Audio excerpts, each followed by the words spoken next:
같이 읽겠습니다. 또 자기의 아픔과 헌대로 인해 하늘의 하나님을 모독하고 자기 행실을 회개하지 아니하더라. 자, 오늘은 요한계시록 강의 35번째 말씀으로 제목은 마지막 심판에 서고 일곱 병 재앙, 첫 번째부터 다섯 번째 재앙까지라는 제목으로 하나님의 말씀을 살펴보도록 하겠습니다. 우리 제목만 함께 읽어보겠습니다. 마지막 심판에 서고 일곱 병 재앙. 자, 오늘 일곱 병 재앙 몇 가지까지 다룬다고요? 예, 첫 번째에서 다섯 번째 재앙까지만 다루게 됩니다. 바로 여기 이제 우리 화면에 나와 있는 슬라이드 나와 있는 그림처럼 이 병을 갖다가 쏟아부음으로 말미암아 마지막 심판 재앙이 이제 시작되는 것을 이제 보여주고 있는 것입니다. 자, 근데 오늘 말씀에서 가장 핵심이 되는 건 뭐냐면요. 제가 여러분들에게 이런 질문을 드리면서 시작하고자 합니다. 어떤 끔찍한 재앙과 고통이 이제 내게 찾아오게 된다면 우리 죄악된 본성을 가지고 있는 사람들은 그 즉시 회개를 하게 될까요? 아니면 하나님을 모독하게 될까요? 오늘 바로 그 점에 있어서 성경 말씀은 우리의 죄악된 본성으로는 엄청난 재앙과 고통이 오면 사람이 겸손해지고 낮아지는 것이 아니라 끝내는 하나님을 모독한다고 하는 이런 그 우리 죄인들의 본성을 여지없이 보여주는 말씀이 오늘 내용의 가장 큰 핵심이라는 사실을 여러분들이 아시면서 이 말씀을 들으셨으면 좋겠습니다. 자, 오늘부터 이제 마지막 이제 일곱 병 심판이 본격적으로 이제 시작이 됩니다. 이제 우리가 지난 시간에 이제 말씀을 제가 드렸다시피 이 일곱 병 심판의 시기는 7년 환란기의 가장 마지막, 즉 예수님의 지상재림 직전에 일어나는 극심한 환란과 재앙에 관한 말씀이라는 사실입니다. 그래서 우리 본문 1절 말씀을 함께 다시 한번 읽어보겠습니다. 또 내가 들으니 그 성전에서 큰 음성이 나서 일곱 천사에게 이르되 너희 길로 가서 하나님의 진노의 병들을 땅에 쏟아부으라. 하늘의 성전에서 큰 음성이 나서 일곱 천사에게 명령이 전달이 됩니다. 어떤 명령입니까? 너희 길로 가서 하나님의 진노의 병들을 땅에 쏟아부으라. 아까 우리 화면에서 봤죠? 쏟아붓는 거. 바로 일곱 병 심판은 마지막 일곱 재앙인데 이 병들은 사람들이 하나님의 아들인 주 예수 그리스도를 거부한 것에 대한 하나님의 진노를 담고 있는 것입니다. 마침내 하나님께서는 그 진노를 저축해 놓으셨다가 한꺼번에 환란기 끝에 땅에 쏟아지는 것입니다. 자, 특히 이 병, 영어로는 바이얼이라고 하는데 이 병은요, 킹제임스 성경에는 바이얼이라고 이제 단어가 쓰였는데 이 병은 둥그런 바닥에 목이 가느다란 향수병 같이 생긴 어떤 병을 의미하는데 그것에 담긴 내용물이 부어지는 것입니다. 즉 목이 가느다란 형태로 특정 대상에게 집중적으로 쏟아붓기에 용이합니까? 용이하지 않습니까? 용이한 것입니다. 그런데 넓게 퍼지는 대접이라고 이렇게 우리가 이제 많이 알고 있는 이 대접은 영어로는 볼이라고 하는데 그 볼과는 달리 이 바이얼이라고 하는 이 병은요 아주 정밀하고 강력한 심판을 암시하는 것입니다. 참고로 우리 킹제임스 성경에는 바이얼이라고 되어 있지만 개역 성경이나 NIV에는 대접 또는 볼이라고 이렇게 오역이 되어 있습니다. 대접은 한 곳에 집중적으로 쏟아붓기가 쉽지 않지만 병은 어떻습니까? 그렇지 않다는 것을 여기서 보여주는 것입니다. 자, 이제 2절 말씀을 우리 함께 읽어보도록 하겠습니다. 같이 읽겠습니다.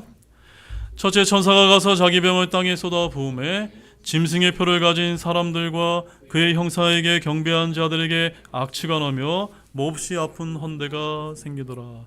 자, 이제 드디어 첫 번째 천사가 등장을 하면서 첫 번째 병심판 재앙이 나오고 있습니다. 첫째 천사가 가서 자기 병을 쏟아 부음에 이렇게 쏟아 보니까 첫째 천사가 심판을 집행하자 환난기를 겪고 있는 어떤 자들에게 어떤 일이 생겼습니까?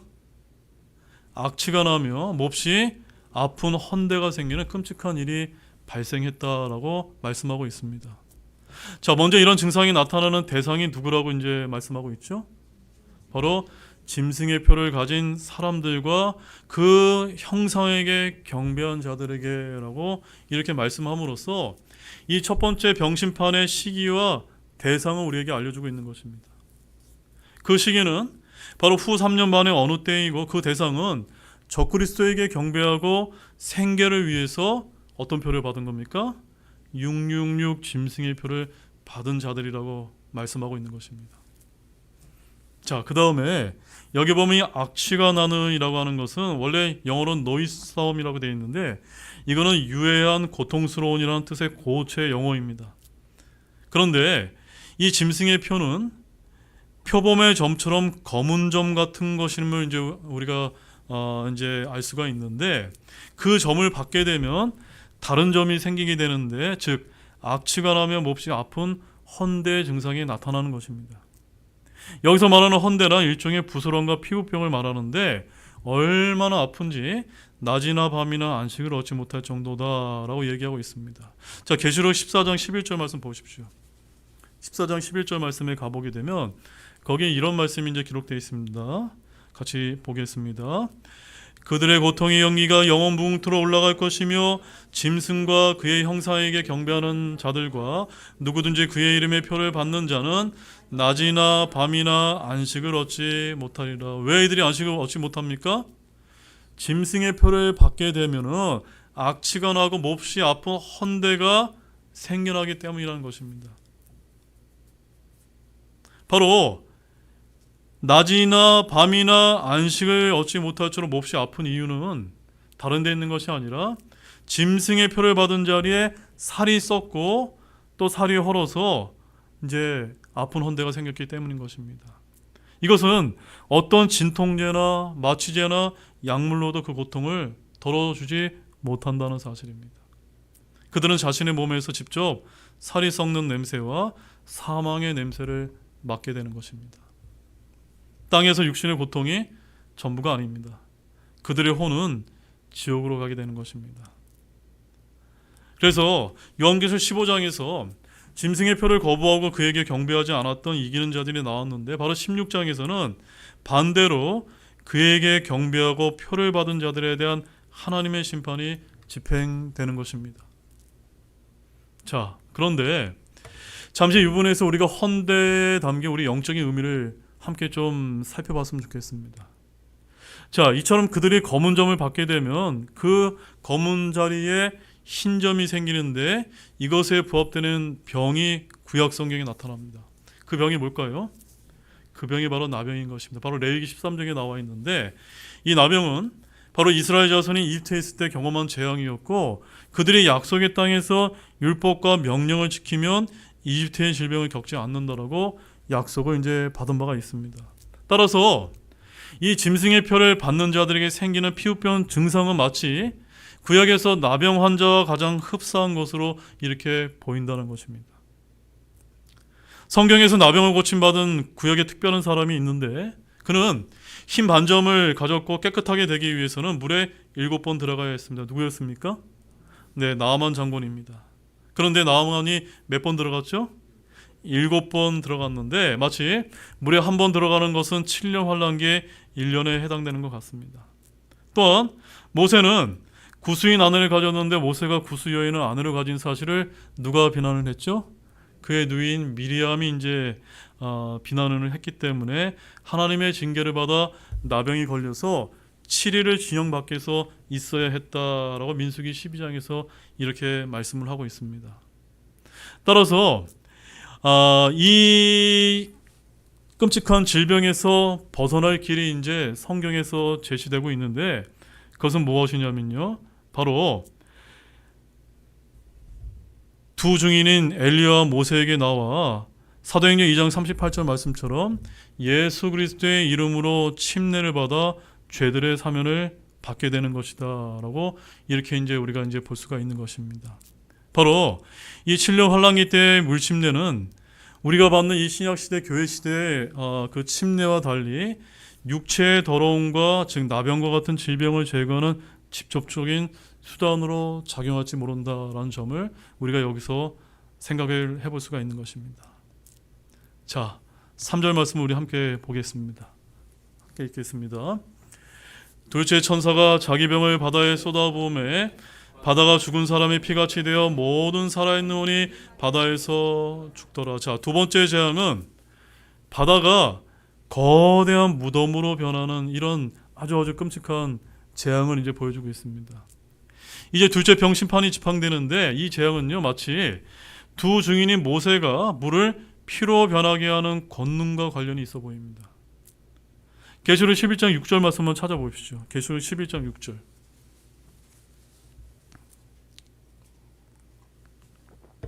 자, 계시록 11장에 누가 등장하죠? 두 증인이 등장을 하고 두 증인의 한 명이 엘리야고 한 명은 모세일 것이다 라고 우리가 이렇게 한번 다룬 바가 있습니다. 자, 이 말씀 한번 읽어보겠습니다. 이들이 하늘을 닫을 권능을 가지고 있으므로 자기들이 대언하는 날들에 비가 내리지 않게 하고 또 물들에 대한 권능을 가지고 있으므로 그것들을 피로 변하게 하며 언제든지 자기들이 원하는 때에 모든 재앙들로 땅을 치리라. 자, 이 말씀을 통해서 여러분 무엇이 연상되셨습니까?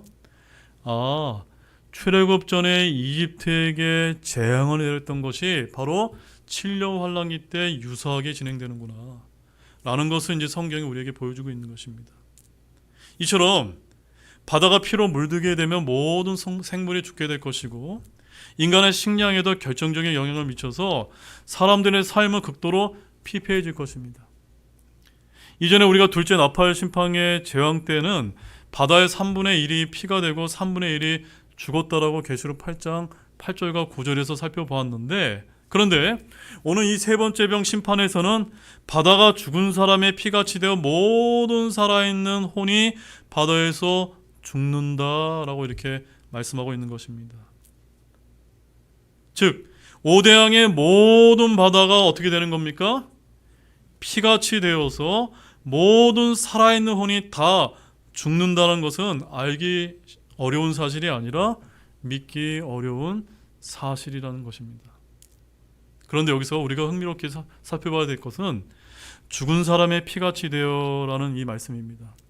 바로 바다가 피로 물들게 되는데 이 피는요, 살아있는 빨간색의 붉은색의 피가 아니라 어떤 피입니까? 생혈이 아니라 죽은 피로서 사혈을 의미하는 것입니다. 여러분, 죽은 피는 어떤 색깔입니까? 검붉은색 아닙니까? 그래서 이 검붉은색의 피바다가 될 것이다 라고 이렇게 둘째 재앙을 말씀하고 있는 것입니다.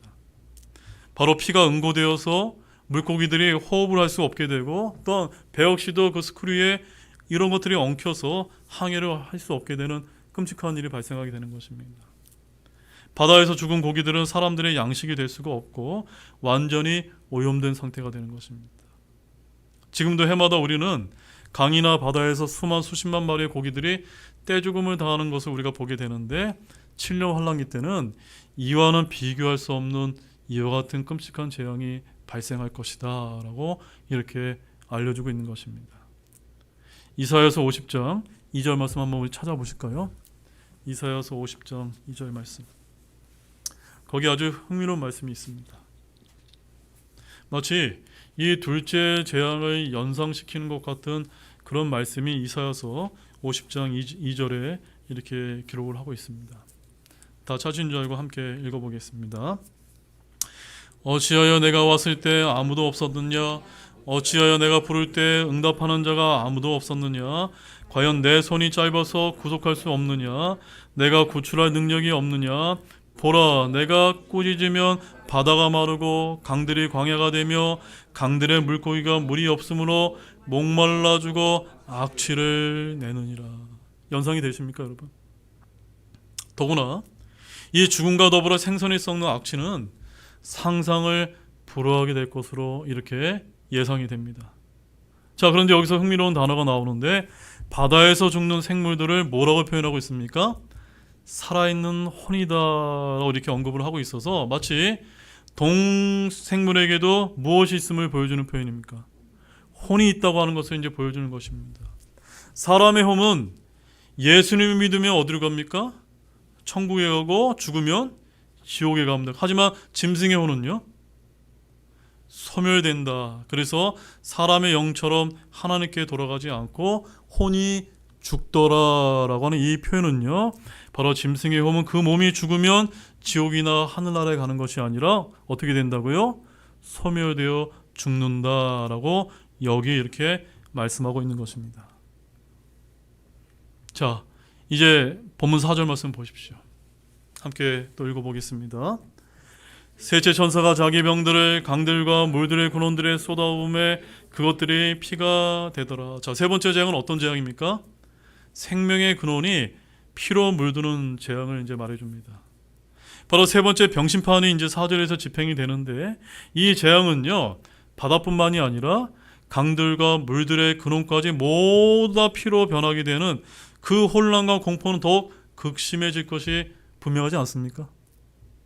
6절 말씀을 보게 되면 대언자들의 피를 흘린 자들에게 그 피를 마시게 한다는 말씀도 등장하는데, 바로 그만큼 하나님의 복수는 공평하게 이루어질 것임을 뜻하는 것입니다. 또한 이 재앙은 계시록 8장의 세 번째 나팔 심판의 재앙과도 매우 유사해 보이는데, 바다의 3분의 1과 물들의 근원이 모두 피가 된다는 견해가 있습니다. 그러나 계시록 8장의 경우는 피가 되는 것이 아니라 쑥이 되어 쓰게 되는 재앙이라고 표현되어 있어 약간 다르게 이제 되어 있습니다. 하지만 우리가 이 셋째 천사의 나팔 심판의 재앙과 비교해 보게 되면은, 그때는 3분의 1의 재앙으로 하늘로부터 큰 별이 떨어져 강들의 3분의 1과 물들의 3분의 1이 쑥이 되어 사람들이 죽었습니다. 그러나 오늘 우리가 보고 있는 이 세 번째 병심판의 재앙에서는 일부가 아니라 전부 다 죽는다라고 말씀하고 있습니다. 바로 세상 어디에도 물은 없고 뭐밖에 없습니까? 피밖에 없게 된다는 뜻입니다. 이 재앙이 얼마나 지속될지 몰라도 많은 사람들이 죽게 될 것으로 보입니다. 강에도 피, 호수에도 피, 우물에도 피, 수도를 틀어도 피가 나오는 그런 세상을 여러분 상상이 되십니까? 우리가 말씀을 도저히 믿을 수 없는 사람은 이것이 상징이다, 묵시다 이런 소리를 하며 본문을 거부합니다. 그러나 사람들이 믿지 않는다고 해서 사실은 달라지지 않습니다. 그러나 광야로 도피한 유대인들은요, 42개월 동안 후 3년 반 동안 하나님의 아주 놀라운 보호를 받게 되는데, 시편 60편 8절 말씀에 보면 이런 표현이 있습니다. 모압은 나의 씻는 그릇이라 라는 이 말씀처럼 하나님께서는 당신의 백성을 위해 물 공급처를 특별히 유대인들에게 베풀 것이다 라고 이렇게 예비하시고 대언하고 계시다는 사실입니다. 본문 5절과 6절입니다. 함께 보겠습니다. 내가 드리는 물들의 천사가 이르되 오 지금도 계시고 전에도 계셨고 앞으로도 계실 주여, 주께서 이렇게 심판하셨으니 주께서는 의로우시니다. 그들이 성도들과 대언자들의 피를 흘렸으므로 주께서 그들에게 피를 주어 마시게 하셨으니 그것이 그들에게 마땅하나이다 하더라. 자, 이 구절을 보게 되면 아주 독특한 표현이 나옵니다. 그 독특한 표현이 뭘까요? 물들의 천사라고 하는 이런 표현입니다. 자, 여러분 성경에 다양한 천사들이 있다는 거 알고 계십니까? 어떤 천사들이 있죠? 불을 다스리는 천사도 있고, 물들의 천사가 있고, 재앙의 천사가 있고, 빛의 천사도 있고, 끝이 없는 바닥에 구덩이의 천사도 있다라고 계시록 9장 11절에서 말씀합니다. 또한 용의 천사도 있고 미가엘의 천사도 있습니다. 그리고 교회의 천사도 있고 어린아이의 천사도 등장을 합니다. 여기서 물들의 천사는 바로 다른 천사가 아니라 물들을 뭐로 변하게 하는 겁니까? 피로 변하게 하는 천사로서 이 세 번째 천사가 자기 병을 강들과 물들의 근원들에 쏟아 부을 때 그것들이 피가 되게 하는 천사를 바로 물들의 천사다라고 이렇게 지칭하는 것입니다. 자, 5절에서 이 물들의 천사는 물들을 피로 변하게 한 후 이것이 주님의 심판임을 분명하게 알려주고 있습니다. 모세는 이집트에서 물을 피로 변하게 한 적이 있었습니다. 그래서 계시록 8장에서 나팔 재앙 때 3분의 1의 물이 쑥이 되어 마시는 자들이 죽은 적이 있었습니다. 마지막으로 물들은 피가 되어 사람들이 죽임을 당하게 되었는데, 다섯째 봉인 심판이 열릴 때 요한은 제단 아래 목베인 자들이 혼을 보았다라고 기록을 하고 있습니다. 자, 그들이 어떻게 하나님께 외쳤을까요? 우리 계시록 6장 10절과 11절 한번 찾아보십시오. 계시록 6장 10절 11절에서 제단 아래 목베인 자들의 혼이 뭐라고 외치는지 한번 잘 주목해서 보십시오. 함께 읽어보겠습니다. 그들이 큰 음성으로 외쳐 이르되 오 거룩하시고 진실하신 주여, 주께서 땅에 거하는 자들을 심판하사 우리 피에 대한 원수를 갚아주지 아니하시기를 얼마나 더 지속하리까 하더라. 흰 예복들이 그들 각 사람에게 주어졌으며 또 그들의 동료 종들과 형제들도 그들처럼 죽임을 당해 그 수가 찰 때까지 그들이 잠시 동안 더 안식해야 한다는 분부의 말이 그들에게 주어졌더라. 즉 무슨 말씀이냐면 이들의 기도에 대한 응답이 언제 집행된 겁니까? 오늘 우리가 살펴본 이 말씀에서 지금 집행되고 있는 심판이라는 것입니다. 즉 물들의 천사는 땅에 있는 물들을 피로 변하게 한 후 이것이 주의 의로운 심판이라고 선포하고 있는 것을 주목해야 되는 것입니다. 제단 아래 있던 혼들은 모두 하늘로 들림받아 올라갔습니다. 그들은 종려나무 가지를 들고 왕자 앞에 섰고 하프를 들고 수정과 같은 유리바다 위에 서 있습니다. 이들이 모두 저 하늘로 들림을 받은 후에 이 땅에 심판이 일곱 천사가 보던 진노의 군병으로 마지막 재앙을 쏟아붓게 되는 것입니다. 자, 다시 6절 말씀을 보게 되면 거기 이런 말씀이 있습니다. 그들이 성도들과 대언자들의 피를 흘렸으므로, 그 다음에 같이 읽어보시죠. 주께서 그들에게 피를 주어 마시게 하셨으니 그것이 그들에게 마땅하나이다 하더라. 맞습니까 여러분? 여기서 성도들이 사륙당하는 때는 적그리스도가 본격적으로 등장하는 환란기의 중간 부분부터 시작되는 것입니다. 그러므로 피를 흘렸으므로는 과거형으로 쓰여 있는데 이 심판은 환란기 후반부임을 우리가 알 수가 있는 것입니다. 또한 여기서 피를 마시는 것은 율법에도 어긋나고 신구약 모두에서 금지된 행위였습니다. 그런데 여기서는 하나님께서 의로운 공의로운 심판을 위해서 그들에게 피를 마시게 하는 이런 재앙을 내리고 계신 것입니다. 자, 그 다음에 이제 우리 8절과 9절 말씀을 함께 읽어보도록 하겠습니다. 같이 읽겠습니다. 넷째 천사가 자기 병을 해 쏟아부음에 해가 사람들을 불로 태울 권능을 받아 사람들을 큰 열기로 태우니 그들이 이 재앙들을 다스리는 권능을 수여하신 하나님의 이름을 모독하며 회개하지 아니하고 그분께 영광을 돌리지 아니하더라. 자, 이제 몇 번째 재앙입니까? 네 번째 재앙. 이 네 번째 재앙의 특징이 뭘까요? 바로 태양이 불타는 무기가 되는 그런 재앙입니다. 이제 이 네 번째 천사가 집행하는 네 번째 병심판 재앙이 등장을 하는 것인데 이 재앙은 땅이 아니라 하늘의 해 위에다 그 병을 천사가 쏟았더니 해가 사람들을 불로 태울 권능을 받아 큰 열기로 태우는 끔찍한 재앙이 발생하는 것입니다. 오늘날 천문학자들을 비롯한 많은 이들이 오존층의 파괴로 말미암아 자외선이 쏟아지게 되면 사람들은 각종 질병을 앓게 된다고 이렇게 주장을 합니다. 7년 환란기 마지막 때 해가 뜨거워지고 햇볕에 사람들이 타서 죽는다는 사실은 정말로 놀라운 일이 아닐 수가 없습니다. 그런데 이사야서 30장 26절 말씀을 가보게 되면은 거기 이런 말씀이 있습니다. 햇빛은 7배나 되어 7날의 빛 같으리라. 햇빛이 몇 배나 된다고요?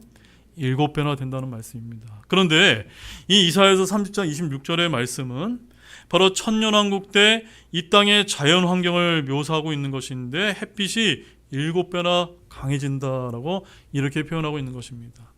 그러나 이때 사람들은 해를 입습니까? 입지 않습니까? 해를 입지 않습니다. 오히려 땅의 모든 생물이 살기에 가장 좋은 환경이 천년왕국 때 펼쳐지게 될 것이다라고 말씀하고 있는 것입니다. 그러나 핵무기가 터질 때 그 빛을 본 사람들이 죽음을 당하는 것처럼 환란기 때는 이 태양의 열선이 강해져서 사람들이 햇빛에 타서 죽게 되는 것입니다. 따라서 이것은요, 단순한 자연재해가 아닙니다. 이 땅의 사람들에게 내리는 주님의 심판입니다. 바로 짐승이 다스리는 세상에서 이런 심판을 내리시는데 바로 용과 짐승을 경배하는 이 세상 사람들은 뭔가를 느껴야만 했던 것입니다. 용과 짐승은 이와 같은 끔찍한 재앙으로부터 전혀 사람들을 보호하지 못한다는 것을 깨달아야만 했습니다. 그런데 그들은 어땠습니까? 마치 이집트 땅에 내린 주의 심판 때 파라오가 할 수 있는 일이 아무것도 없었던 것처럼, 또한 파라오의 술사들이었던 얀네와 얀브레 역시 아무것도 할 수 없었던 것처럼, 10가지 재앙 중에 단 한 가지도 막을 수 없었고 되돌릴 수도 없었던 것처럼 7년 환란기 때도 사탄 마귀인 용이나 짐승이나 거짓 대언자들은 사람들이 재앙을 당할 때 그들을 속이는 일을 할 수 있을지 몰라도 그들에게 아무런 도움도 힘도 되지 못한다는 것을 보여주고 있는 것입니다. 바로 이것이 우상 숭배의 헛됨을 여기서 네 번째 심판을 통해서 보여주고 있다라고 이렇게 보시면 되겠습니다. 아무튼 이때 이 뜨거운 해 열기로 사람들이 타게 될 때 땅의 사람들이 보이는 반응이 이제 뭔지를 이제 여러분 아십니까? 바로 그들은 하나님을 모독한다는 사실입니다. 자, 9절 말씀 함께 읽어보시기 바랍니다. 사람들을 큰 열기로 태우니 그들이 이 재앙들을 다스리는 권능을 소유하신 하나님의 이름을 모독하며 또 회개하지 아니하고 그분께 영광을 돌리지 아니하더라. 여러분, 여기서 죄인들의 끔찍한 본성을 확인하시기 바랍니다. 심판과 재앙은 죄인들의 마음을 회심시킵니까? 회심시키지 못합니까? 결단코 회심시키지 못합니다. 지옥의 불에 타는 죄인들 역시도 결코 지옥에 떨어져서도 자신들의 죄를 회개하지 않고 주 하나님을 모독하는 사람들이기 때문에 거기가 있다라고 여러분들이 이렇게 믿으시면 되겠습니다. 용은 적그리스도에게 자신의 자리와 권능을 주었는데 그가 하는 일이 무엇인 줄 아십니까? 계시록 13장 6절 말씀 보십시오. 계시록 13장 6절.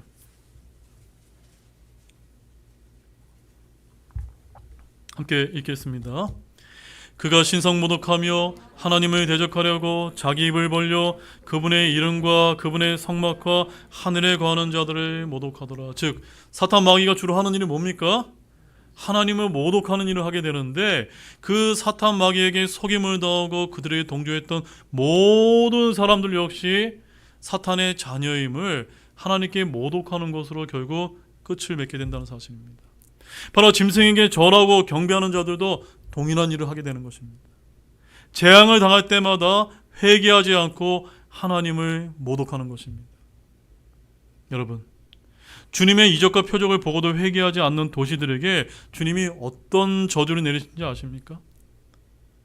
누가복음 13장 3절과 5절에서 너희가 회개하지 아니하면 다 그와 같이 멸망하리라 라고 이렇게 말씀하셨는데, 교회가 회개하지 아니하면 주님은 교회 등잔대를 옮기십니다. 또 음행을 회개하지 아니하면 환란에 던지시고, 회개하지 아니하면 재앙을 당하고 심판을 받는다는 사실을 기억하기 바랍니다. 본문 10절과 11절입니다. 같이 읽겠습니다. 다섯째 천사가 자기 병을 짐승의 자리에 쏟아부음에 그의 왕국이 어둠으로 가득하고 그들이 아픔으로 인해 자기 혀를 깨무며 또 자기의 아픔과 헌대로 인해 하늘의 하나님을 모독하고 자기 행실을 회개하지 아니하더라. 이제 몇 번째 재앙입니까? 오늘 살펴볼 때 마지막 5번째 재앙입니다. 바로 이 짐승의 왕국에 칠흑 같은 어둠이 내리는 재앙입니다. 이 재앙은 언제 발생합니까? 7년 환란기의 끝부분에 일어나게 되고 거의 한 6개월 정도는 남은 시점이 아닐까 이렇게 생각이 되어집니다. 같은 현상이 언제 또 있었죠? 모세가 있었던 활약했던 출애굽기에서도 이스라엘 자손의 처소만 제외하고 모든 이투 지역이 어둠으로 덮였던 것을 여러분 기억하고 계십니까? 마찬가지 그와 동일한 이런 재앙이 이때 다시 일어나게 되는 것입니다. 더군다나 여기 보게 되면 여기 짐승의 자리라고 하는 10절의 표현은 바로 짐승이 앉아있는 것을 말하는데 이것이 어딜까요? 국가로는 로마이고 주님은 버가모가 있는 곳이 사탄의 자리가 있는 곳이라고 계시록 2장 13절에서 이제 밝히신 바가 있습니다. 바로 안디바가 신실한 순교자가 되어 죽었던 곳이라고 계시록 2장 13절에서 말씀하고 있는데 바로 이곳은 현재 로마에 있는 것이고 성 베드로의 자인 교황의 보좌라고 이렇게 알려지고 있습니다. 거짓 대언자는 칠레 환란기에 이 땅에서 교황의 지위를 가질 수가 있습니다. 또한 바티칸에 있던 교황은 예루살렘으로 본부를 옮겨서 그 자리에서 짐승을 위해 일할지 모릅니다. 그리고 유대인들은 모두 예루살렘을 떠났거나 죽임을 당한 상태이며 42개월은 이방인들이 짓밟는 때라고 성경은 말합니다. 따라서 이때 두 증인은 그들 앞에서 권능과 표적을 행하면서 그들에게 대언을 합니다. 그들은 비록 죽임을 당했지만 3일 후에 사람들이 보는 앞에서 하늘로 들림을 받고 환난 성도들도 부활해서 하늘로 옮겨지게 되는 것입니다. 본문 11절 말씀을 다시 한번 읽어보도록 하겠습니다. 또 자기의 아픔과 헌대로 인해 하늘의 하나님을 모독하고 자기 행실을 회개하지 아니하더라. 바로 이 말씀처럼 사람들은 자기 혀를 깨물며 라고 말씀합니다. 그들은 칠흑 같은 어둠이 오기 전에 햇볕 아래서 나병과 같은 몹시 아픈 헌대와 겹쳐서 화상을 입었고, 또한 물도 마시지 못해서 씹을 것은 뭐밖에 없습니까? 혀밖에 없다라고 표현하고 있는 것입니다. 이들은 수십 개월 동안 그렇게 살아왔습니다. 회개할 만도 한데 이 정도 되면 여러분 회개를 할 만하지 않습니까? 그런데 회개를 하는 것이 아니라 어떤 모습을 보여주고 있습니까? 여전히 하나님을 모독하고 자기들의 행위를 회개하지 않는다라고 성경은 우리에게 알려주고 있는 것입니다. 이제 결론을 맺겠습니다. 오늘 우리가 첫 번째에서 다섯 번째 병심판의 재앙들을 우리가 이제 자세하게 살펴보았는데, 마지막 11절에서 죄인들의 속성이 가장 잊혀지지 않는 것 같습니다.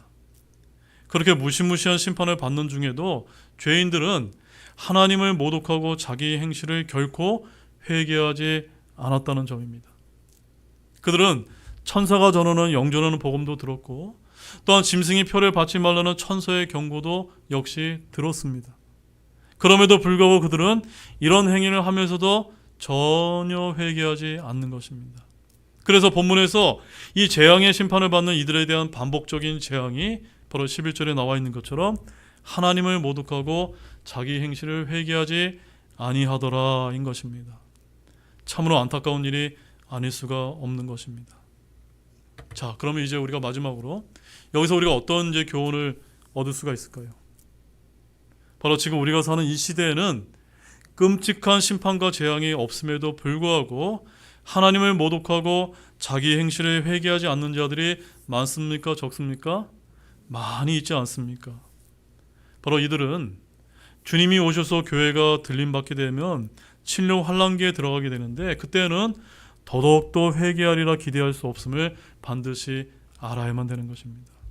따라서 우리가 이런 교훈을 통해서 왜 우리가 7년 환란기에 들어가기 전에 이 은혜 시대에, 이 교회 시대에 왜 우리가 복음을 열심히 전해야 되는 그 목적과 이유를 여러분 이해하셨습니까?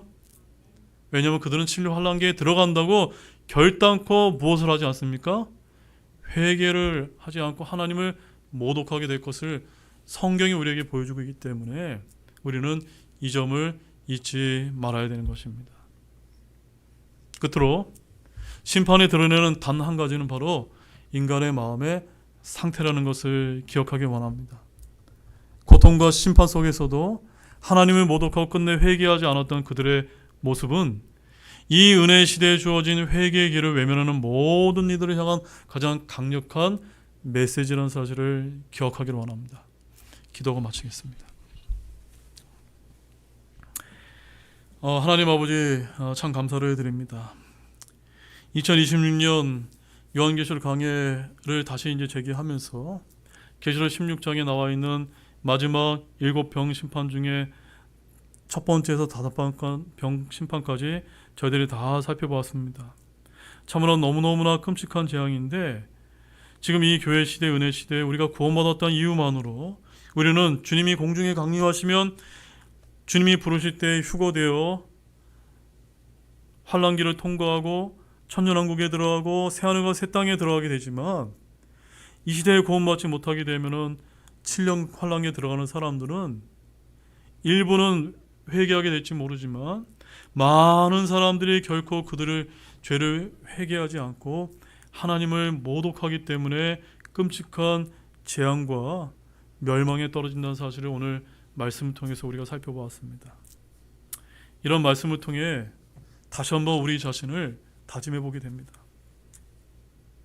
이 은혜 시대에 우리만 은혜 받았다고 자부하는 것이 아니라 여전히 구원받지 못해서 이런 끔찍한 재앙에 들어갈 수 있다고 하는 이런 놀라운 이 끔찍한 사실을 모르는 사람들에게, 우리가 불쌍한 사람들에게 다가가서 용기를 내어 복음을 전하고 구원받게 하는 일에 저희들이 올 새해 최선을 다하는 우리 진해 등대 침례교회 모든 성도님 되도록 인도해 주시기를 원합니다. 참으로 감사를 드리며 이 모든 말씀 예수님의 이름으로 간절히 기도하였습니다. 아멘.